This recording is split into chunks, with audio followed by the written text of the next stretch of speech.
Hola, nos da mucho gusto que nos acompañes hoy. Esperamos que puedas sentirte amado y aceptado en medio nuestro. No somos un edificio, somos una gran familia.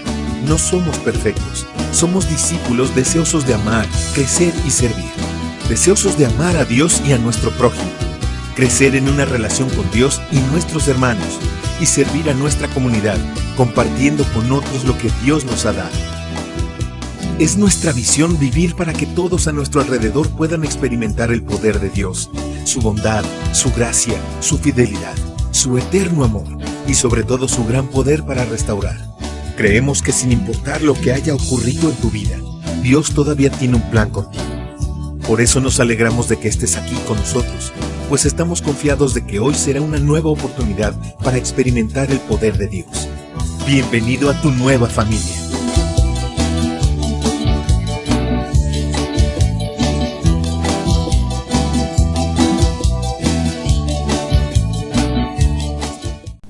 Hermanos, muy buenos días, que el Señor les bendiga.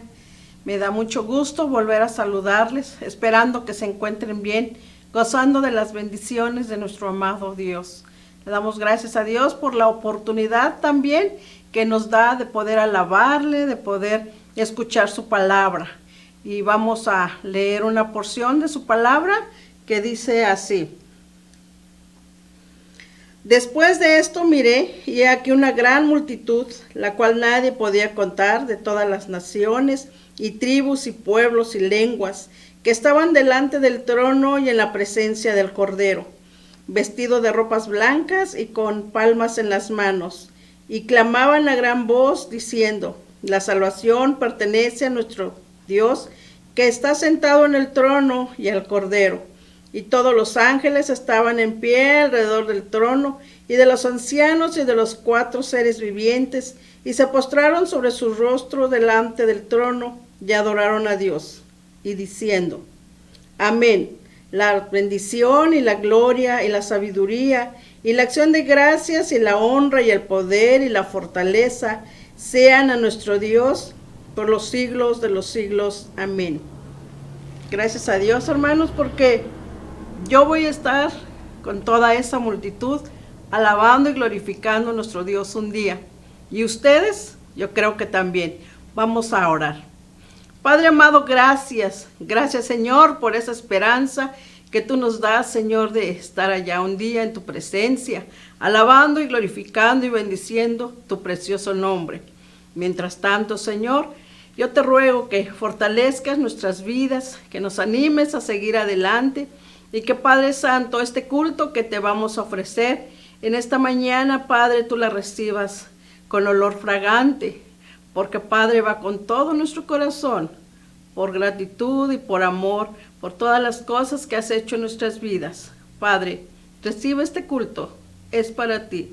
Toma la honra y toma la gloria que tú mereces. En el nombre de Jesús, amén.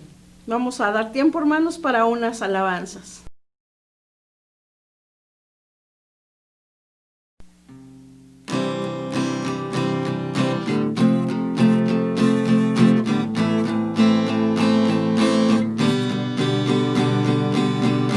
Las cadenas de la muerte me quitó, para mí ya no hay condenación, hay libertad,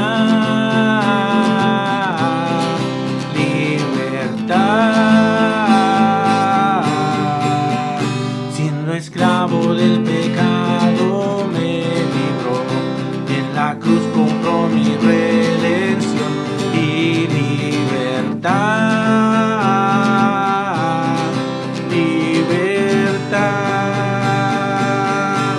Rompió mis cadenas, me dio vida nueva y al fondo del mar echó mi maldad. Lavó mis pecados y me ha perdonado. Solo en el nombre de Jesús hay libertad.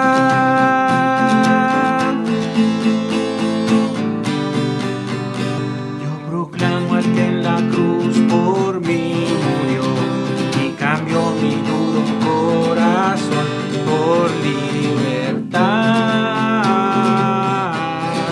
libertad. El poder de su evangelio me salvó y no me avergüenzo del Señor. Mi libertad, libertad. Rompió mis cadenas, me dio vida nueva y al fondo del mar echó mi maldad. Lavó mis pecados y me ha perdonado. Solo en el nombre de Jesús hay libertad. Al que elijo hace libre, es libre en verdad. Al que elijo hace libre, es libre en verdad. Al que elijo hace libre, es libre en verdad. Al que elijo hace libre, es libre en verdad. Rompió mis cadenas, me dio vida nueva y al fondo del mar echó mi maldad. Lavó mis pecados y me ha perdonado. Solo en el nombre de Jesús rompió mis cadenas, me dio vida nueva y al fondo del mar echó mi maldad. Lavó mis pecados y me ha perdonado.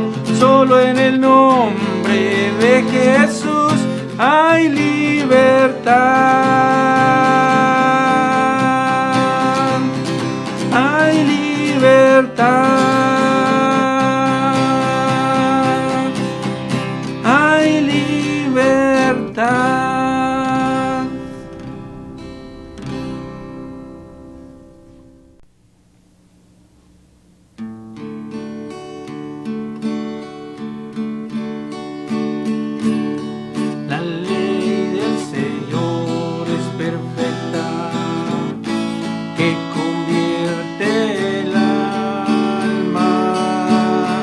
El testimonio del Señor es fiel, que hace sabio al sencillo.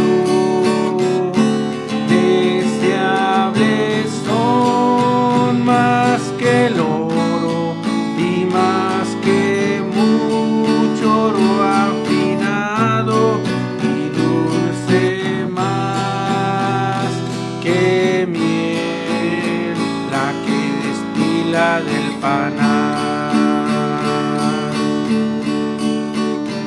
Los mandamientos del Señor son rectos, que alegran el corazón. El precepto del Señor es puro, que alumbra los ojos. Deseables son más que el oro y más que mucho oro afinado, dulce más que miel, la que destila del panal. El temor del Señor es limpio, que permanece para siempre. Los juicios del Señor son verdad, todos justos.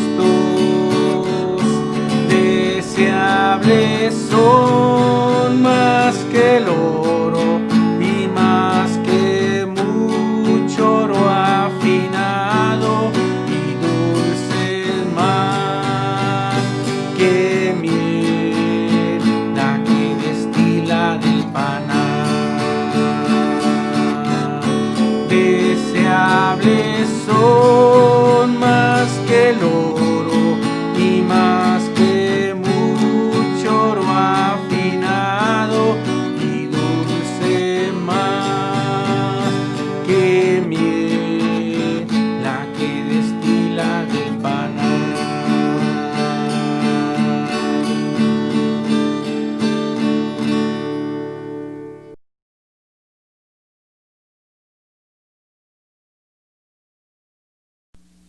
Por lo regular, una persona que se encuentra presa, al sentirse solo o sola, siempre está pensando en aquellas personas que han tenido cierto afecto por él o por ella. Siempre está pensando en eso y busca alguna manera de comunicarse con ellos o hacerles saber que los extraña o que los quiere. Este es precisamente el caso del que estamos tratando, y es un hombre llamado Pablo, que fue un apóstol. Él fue alguien que predicó el evangelio, compartió el evangelio, pero por causa de eso le echaron mano y lo metieron a la cárcel, que es desde donde está escribiendo esta carta en la que estamos estudiando.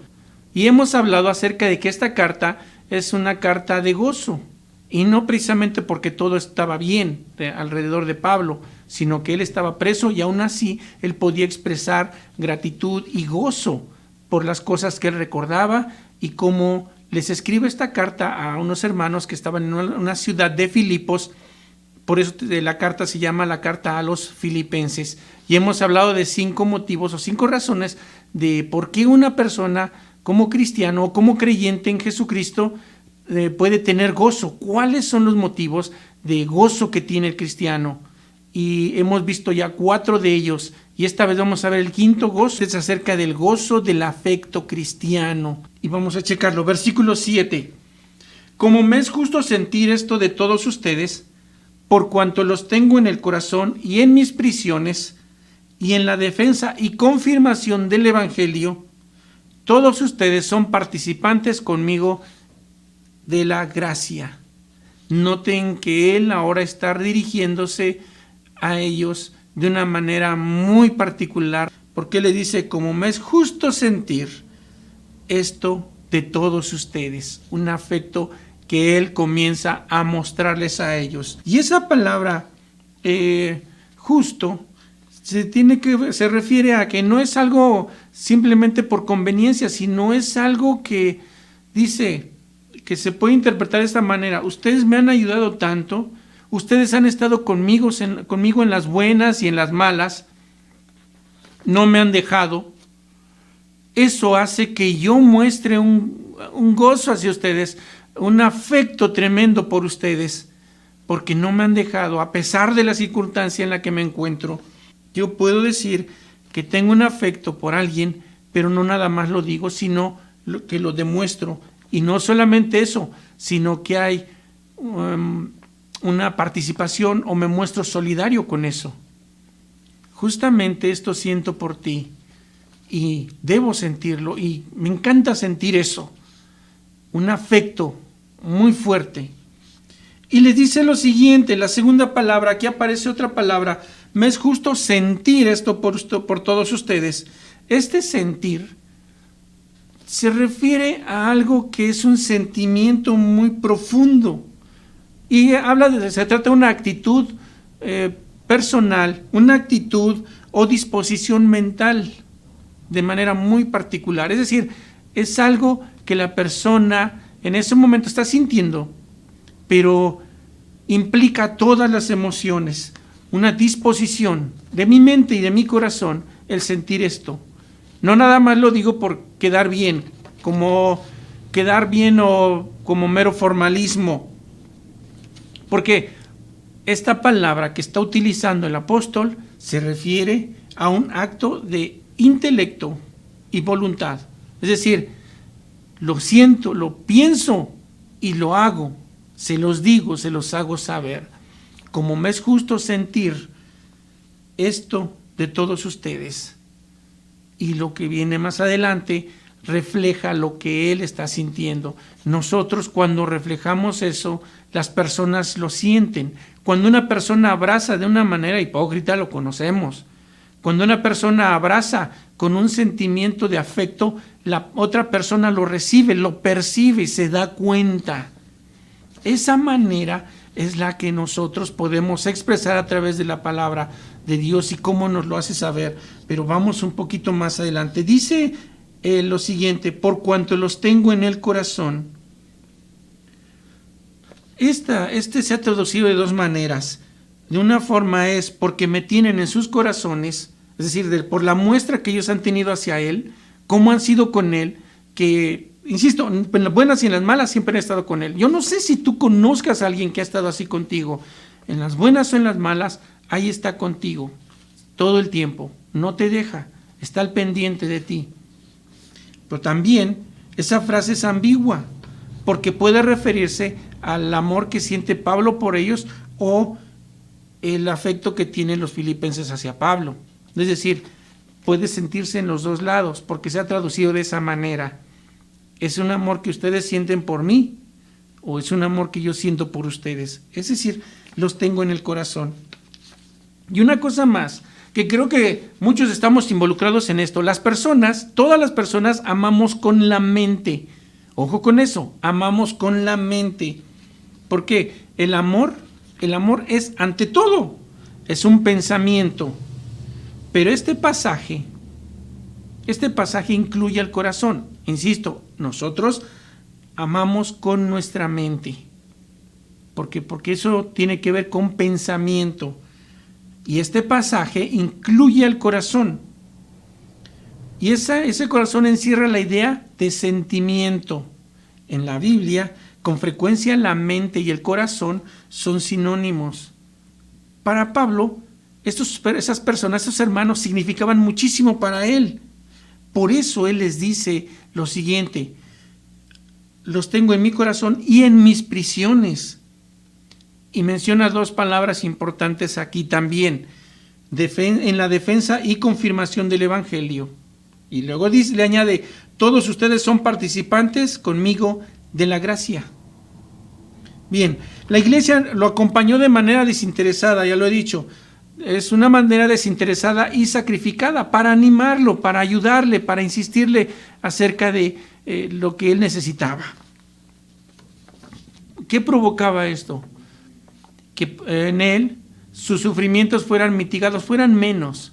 De hecho, cuando usted se siente abrumado por un sufrimiento, si hay personas alrededor de usted o alrededor de ti que están allí para ayudarte, no te juzgan, no te dicen nada, simplemente te están ayudando, simplemente quieren estar ahí al pendiente de ti, eso mitiga tu sufrimiento y ese afecto es común, es tanto de un lado como de otro, es recíproco.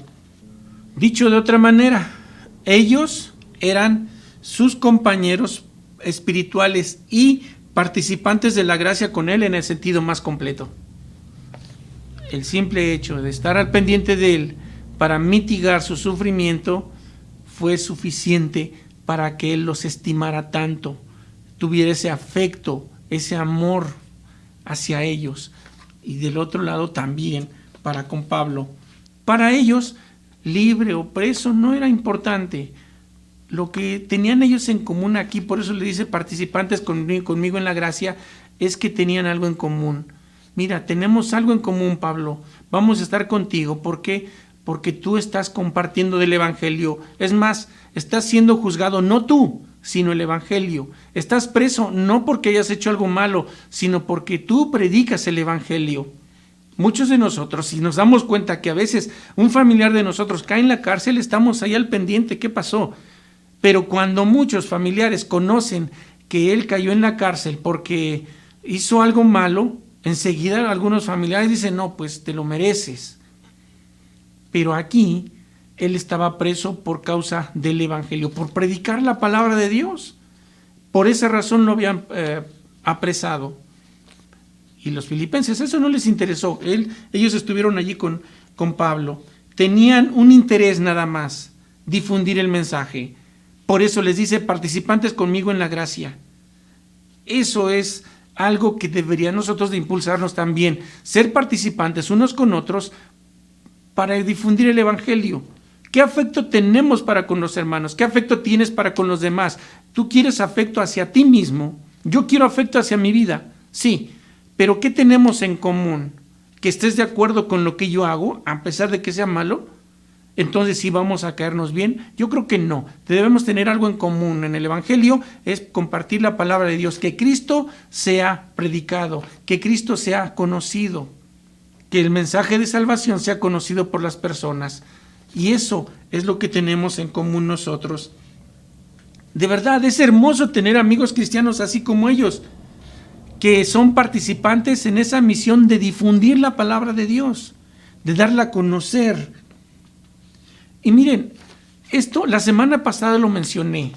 Esto que tenemos es que como es una cooperación armoniosa, entre todos estamos cooperando para que el Evangelio se difunda, nos da comunicación, porque eso lo tuvimos antes, nos predicaron la palabra, vamos a trabajar juntos para ver de qué manera podemos compartir el Evangelio y difundirlo. Y si alguien más está compartiendo el Evangelio, apoyarle, ayudarle. Y eso produce un compañerismo y una buena comunión. ¿Por qué? Porque estamos de acuerdo con eso, con compartir el Evangelio, que las personas conozcan de la palabra de Dios. Eso es tener un afecto muy fuerte. Tenemos algo en común. A pesar de lo que ocurra, a pesar de lo que esté pasando, tenemos algo en común, que el Evangelio sea predicado. Tú lo compartes, te apoyo en eso. ¿En qué quieres que te apoye? Vemos a misioneros o personas en otros países, en otros lugares, y ahora en esas circunstancias, como que de repente pensamos nada más en nosotros mismos, pero que de aquellos que aún a pesar de eso están compartiendo la palabra de Dios. ¿Podemos apoyarlos? Claro que sí, claro que sí. Ahora, ¿qué tendría que ver con nosotros? Considerando la frase, por cuanto los tengo en el corazón, miren, yo creo que ese es un lugar apropiado para tener a los amigos o a los hermanos que estimamos muchísimo, ¿no es así? Nuestros hermanos en la fe, tenerlos en el corazón, amarles, estimarlos o tenerles un afecto muy propio, porque tenemos eso en común. Pero aquí tenemos tres enseñanzas, solamente en este pasaje, en el versículo 7.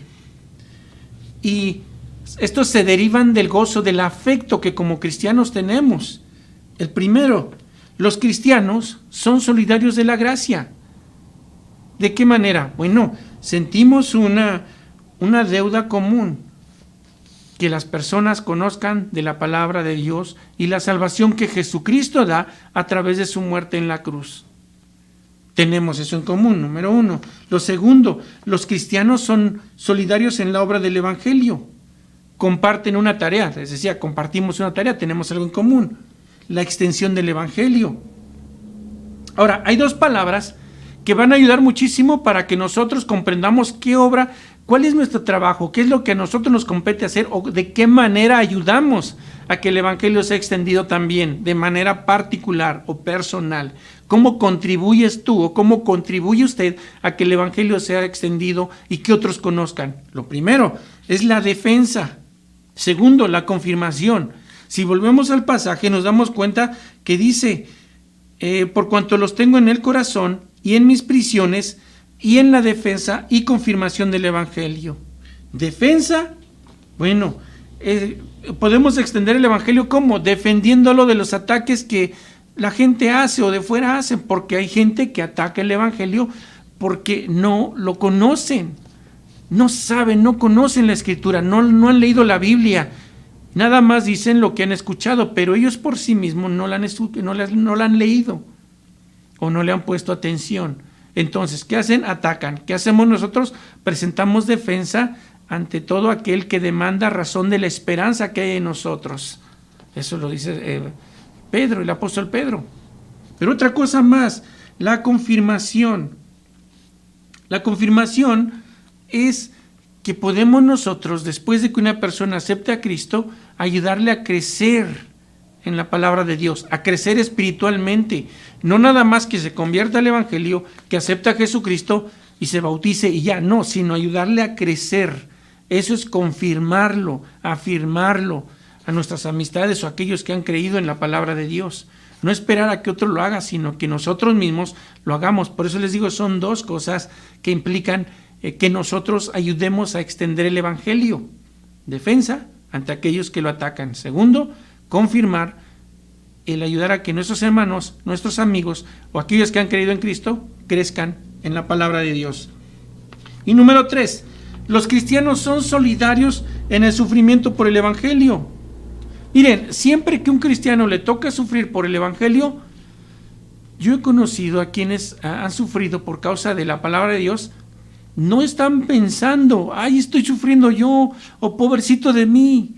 No, ellos están pensando de esta manera: qué dichoso soy, porque hay otros antes de mí que también murieron por causa del Evangelio. Mi Señor Jesucristo murió por causa del Evangelio, pues soy dichoso yo también al morir por Él. Y antes que negarlo, muero por Él. Nosotros no estamos en una condición así. Podemos decir que podemos vivir por Él, vivimos por Él, damos nuestra vida por Él. Yo creo que es algo que nos ayuda a comprender este asunto. Este hombre llamado Pablo estaba preso por causa del Evangelio. Ustedes y yo somos libres. Podemos compartir el Evangelio. ¿Qué nos detiene o qué nos impide? Este gozo del afecto cristiano también tiene algo más. Es un afecto divino. Es decir, no es un afecto nada más de que yo lo siento. Porque digo, los tengo en mi corazón, sí, pero hay algo mucho más que eso. Porque puede uno sentir, sí, pero al ratito puede cambiar ese sentimiento. Versículo 8, vean lo que dice el apóstol Pablo.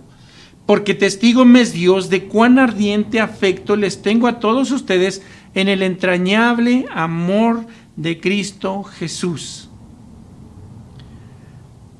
Aquí el apóstol Pablo está invocando a Dios como testigo. ¿Por qué lo hace?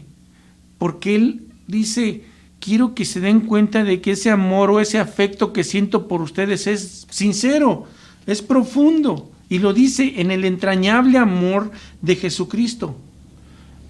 Él quería que no tuvieran ninguna duda acerca de su amor, que era pleno y genuino. Ahora, él dice, porque testigo me es Dios. ¿Por qué hace eso? De alguna manera como si lo pone a Dios como testigo por él. En la antigüedad, las personas llamaban como testigo a una deidad. ¿Por qué lo hacían? Bueno, ellos presuponían que ellos eran sabios o sabían lo que la persona sentía. Así que si mentían, les venía un juicio a ellos. Es decir, aquel Dios a quienes ellos invocaban podría traer juicio o una ira sobre la persona que lo invocaba. Noten qué tan fuerte fue lo que hizo Pablo. Delante de Dios. Dios me es testigo. ¿Qué es lo que siento por ustedes? ¿Qué sentimos nosotros por nuestros hermanos en la fe? ¿Qué sentimos por ellos? ¿Cuál es el afecto que tenemos hacia ellos? Él era consciente de que los hermanos podían no saber de qué tanto amor sentía por ellos, pero Dios sí lo sabía, por eso lo pone como testigo. Luego hay otra palabra interesante que es más fuerte todavía. Él les dice, con el entrañable amor de Jesucristo. Y esta palabra entrañable es algo que viene muy dentro de uno. Y se refiere, escuche bien, a un sentimiento tierno. En realidad es una expresión que comunica un afecto muy profundo. Ahora, en el sentido literal, se refiere a los órganos internos y en especial, ¿qué creen? Los intestinos. Ahí, en los intestinos, según los griegos, o sea, en el tiempo en el que ellos estaban viviendo, en el que ellos vivían, en los intestinos, eran el asiento de las emociones y afectos. Yo no sé, pero creo que ustedes y yo estamos conscientes de eso. Cuando nos viene un sentimiento muy fuerte, es desde aquí, desde el fondo de nuestro estómago. Dicen que un psicólogo una vez escuchó acerca de esto y se puso a pensar, es cierto, hay veces que nosotros tenemos una idea de que nada más es un sentimiento que nos brota de alguna parte de nuestro ser, pero implica nuestro organismo. De hecho, las enfermedades que de repente tenemos son producto de algún tipo de estrés o algo que daña nuestro ser interno. Para que tengan una idea de a qué me refiero, este asunto de entrañable se emplea en el sentido físico solo en una ocasión en el Nuevo Testamento, y es en el caso del suicidio de Judas. ¿Se acuerdan? Judas Iscariote se ahorcó, y dice que después de eso se reventó la rama y cayó y se le desparramaron sus entrañas. Es la forma física que se menciona, pero también en todos los demás, en la Escritura, se emplea en sentido figurado para describir el amor compasivo y abnegado. Es un amor profundo.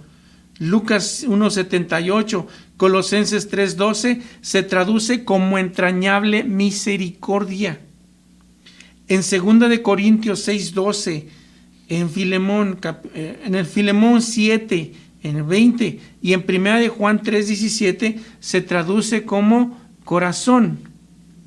En 2 de Corintios 7:15 se traduce como cariño. Y en Filipenses capítulo 2, versículo 1 se traduce como afecto entrañable. ¿Se dan cuenta entonces que se refiere a esta parte interna? Ellos así lo consideraban, de aquí brotan los sentimientos. Ahora, la palabra que se utiliza en el Antiguo Testamento, parecida a esta, se utiliza de forma similar, casi igual. Y se utiliza para describir lo siguiente: sentimientos de simpatía. Eso en Isaías capítulo 16, versículo 11, en capítulo 63 y versículo 15 del mismo Isaías, y en Jeremías capítulo 31, versículo 20. Otro más, de profunda angustia o desesperación. Eso en Lamentaciones capítulo 1, versículo 20 y en capítulo 2, versículo 11. Uno más, de amor conyugal. Eso es en Cantares capítulo 5, versículo 4. Se refiere a esa palabra también, entrañable, que viene de lo más profundo.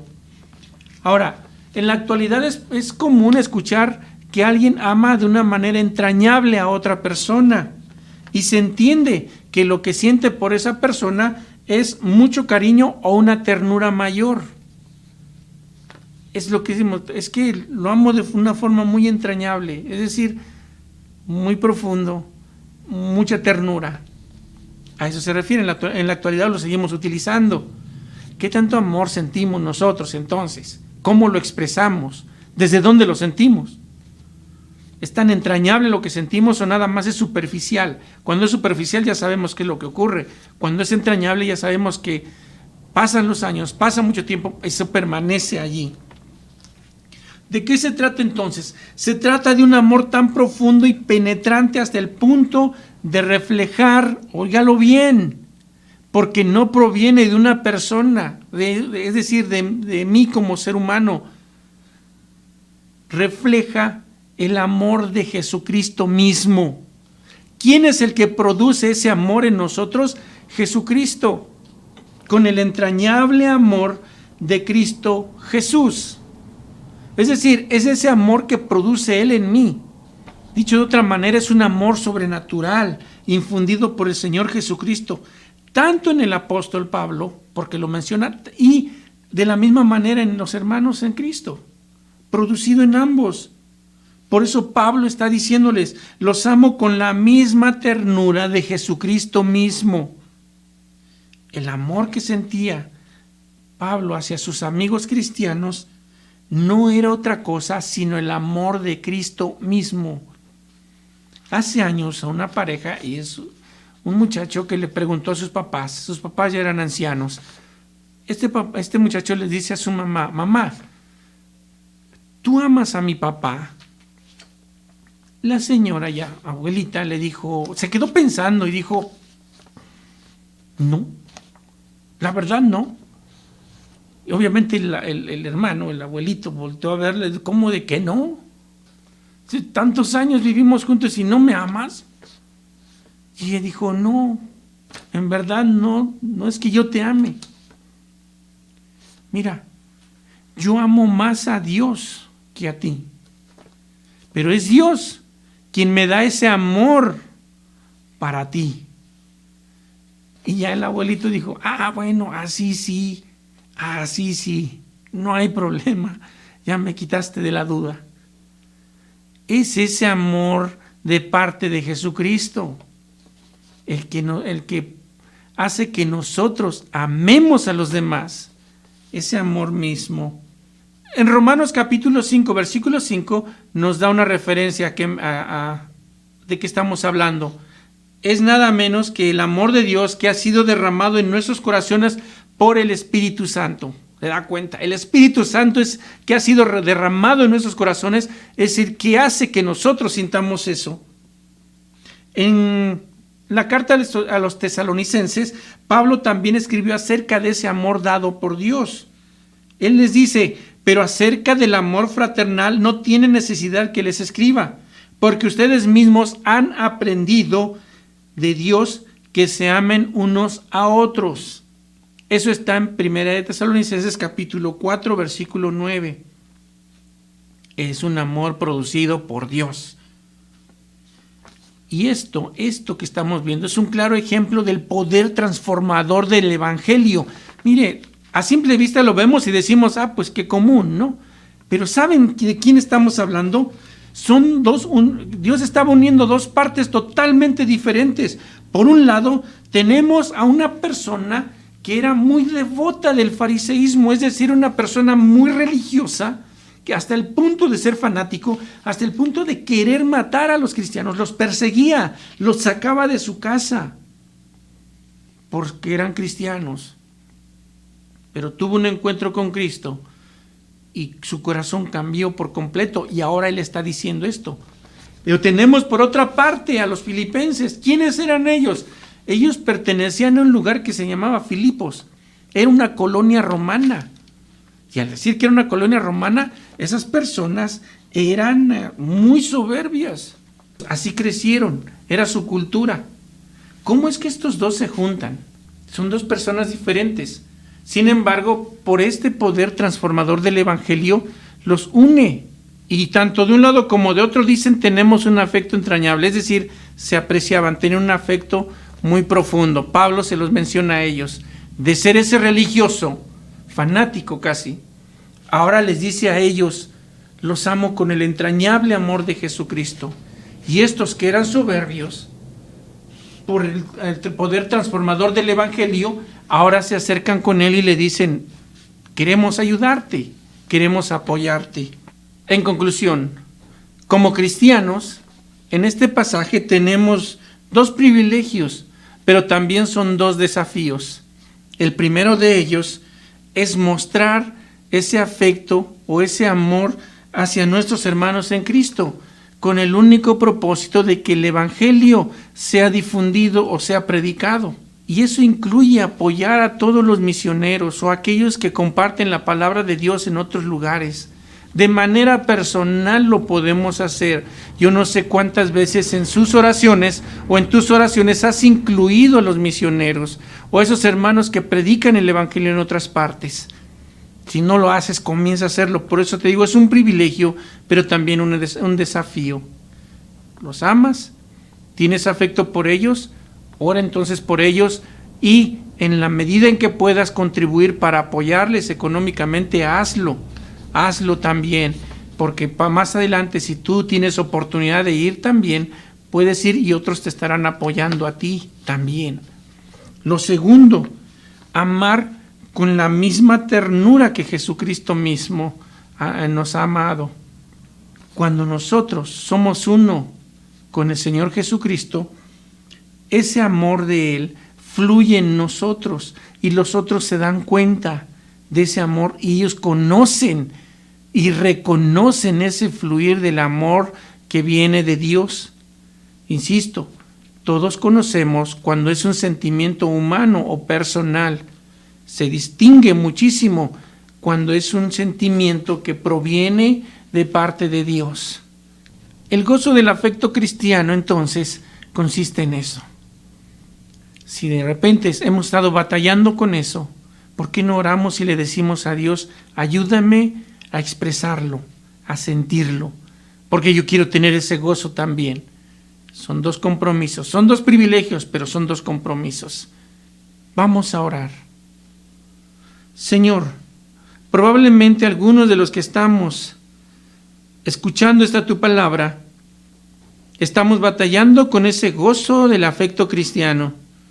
Ayúdanos a expresarlo, a sentirlo, mi Dios, y que podamos también nosotros decírselos a nuestros hermanos en la fe, porque tenemos eso en común, y ayúdanos a unirnos en ese propósito único, el que tu palabra sea conocida, por amor de tu nombre, Dios, y además ser copartícipes de esa gracia, que también otros te conozcan a través de nosotros. Y mi Dios, que podamos amar como tú nos has amado a nosotros, que podamos mostrarle a las personas cómo es el amor tuyo a través de nuestras vidas. Por favor, Dios, por amor de tu nombre, oramos y te damos gracias. No quiero pasar este tiempo sin hacerte una invitación a ti que probablemente no has sabido qué es ese gozo de afecto cristiano. Probablemente has encontrado gente que es cristiana, sí, pero no le has visto ese gozo de afecto. E incluso cuando es un saludo o un Dios te bendiga, lo notas como muy vacío o muy hueco. Tal vez un abrazo, pero lo ves muy superficial. ¿Por qué no tú le dices a Dios que Él te ayude a tener ese gozo y expresarlo tú? ¿Cómo lo puedes hacer? Solamente a través de Jesucristo. La Biblia dice que si confiesas con tu boca que Jesucristo es el Señor y crees en tu corazón que Dios le levantó de los muertos, serás salvo. ¿Te atreves a decirle: Señor, yo quiero expresar ese gozo de afecto, de amor que proviene de ti? Ora conmigo. Señor Jesús, aquí estoy. Te entrego lo que soy y te pido, mi Dios, que me ayudes a comprender ese amor que tú das para yo poder también compartirlo con otros. Señor, me arrepiento de las cosas malas que he hecho y te pido que me perdones. Y te pido también que me ayudes a vivir conforme a tu perfecta voluntad. Te entrego entonces mi vida, mi corazón, mis sentimientos, para que tú trabajes en ellos y de esa manera los demás puedan conocerte a través de mi vida. Gracias, Dios, porque a través de la muerte de tu Hijo Jesucristo, tú me has dado vida eterna y yo lo recibo. Decido aceptar a Jesucristo como mi único y suficiente Salvador. Ayúdame entonces a vivir como tú quieres que yo lo haga, por amor de tu nombre, en Cristo Jesús. Y mi Dios, cuida a mis hermanos, a mis hermanas, a los niños, a los adolescentes, a los jóvenes. Guárdales y permite que tu amor sea reflejado en ellos. Y si se sienten en momentos tristes, en momentos apagados o con problemas, recuérdales cuánto amor les tienes tú a ellos. Y ayúdanos a cada uno de los que conocemos tu palabra a reflejarlo. Por amor de tu nombre en Cristo Jesús. Amén. Dios les bendiga. Cuídense mucho y nos vemos en la siguiente ocasión.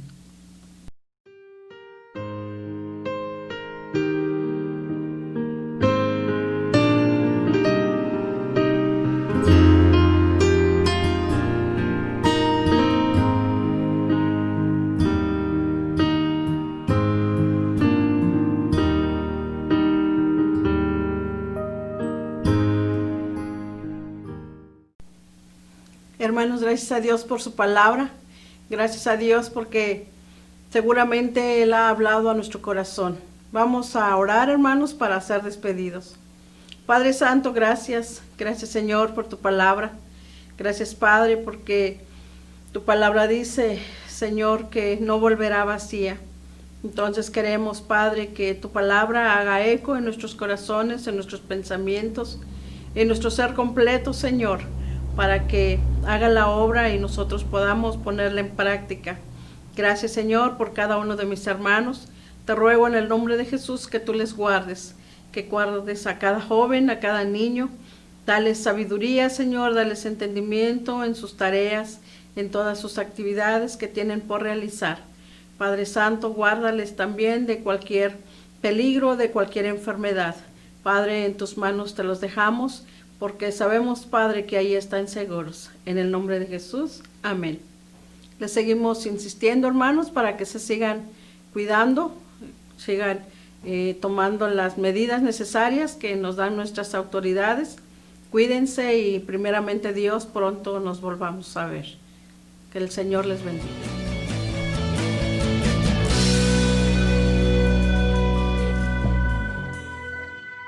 La Biblia dice: mi rey es el rey de los judíos, es el rey de Israel. Él es el rey de la rectitud, es el rey de las edades, es el rey del cielo. Él es el rey de gloria, es el rey de reyes. Él es el Señor de señores. Ese es mi rey. Y me pregunto si tú lo conoces. Mi rey es un rey soberano. Ninguna medida de cantidad puede definir los límites de su amor. Él es perdurablemente fuerte. Él es completamente sincero. Él es eternamente firme. Él es inmortalmente bondadoso. Él es imperialmente poderoso. Él es imparcialmente misericordioso. Tú lo conoces. Él es el más grande fenómeno que jamás ha cruzado el horizonte de este mundo. Él es el Hijo de Dios. Él es el Salvador de los pecadores. Él es la pieza esencial de la civilización. Él es incomparable. Él no tiene precedentes. Él es la idea más exquisita de la literatura. Él es la personalidad más alta en la filosofía. Él es la doctrina fundamental de la verdadera teología. Es el único calificado para ser el Salvador. Me pregunto, ¿tú lo conoces? Él da fuerzas al débil. Él se solidariza y Él salva Él fortalece y sostiene, Él guarda y Él guía. Él sana al enfermo, Él limpia a los leprosos, Él perdona a los pecadores, Él libera a los deudores, Él liberta al cautivo, Él defiende a los débiles, Él bendice al joven y Él sirve al infortunado. Él recompensa a los ancianos, Él recompensa al diligente, Él embellece a los mansos. Me pregunto, ¿tú lo conoces? Él es la llave del conocimiento, Él es la fuente de la sabiduría, Él es la puerta para la liberación, es el camino de la paz, es la vía a la rectitud, Él es la autopista a la santidad, Él es la entrada de la gloria. Pregunto, ¿tú lo conoces? Su vida es inigualable, su bondad no tiene límites, su misericordia es eterna, su amor nunca cambia, su palabra es permanente, su gracia es suficiente, su reinado es justo, su yugo es fácil y liviana es su carga. Desearía poder describirlo, pero Él es indescriptible, Él es incomprensible, Él es invencible, Él es irresistible.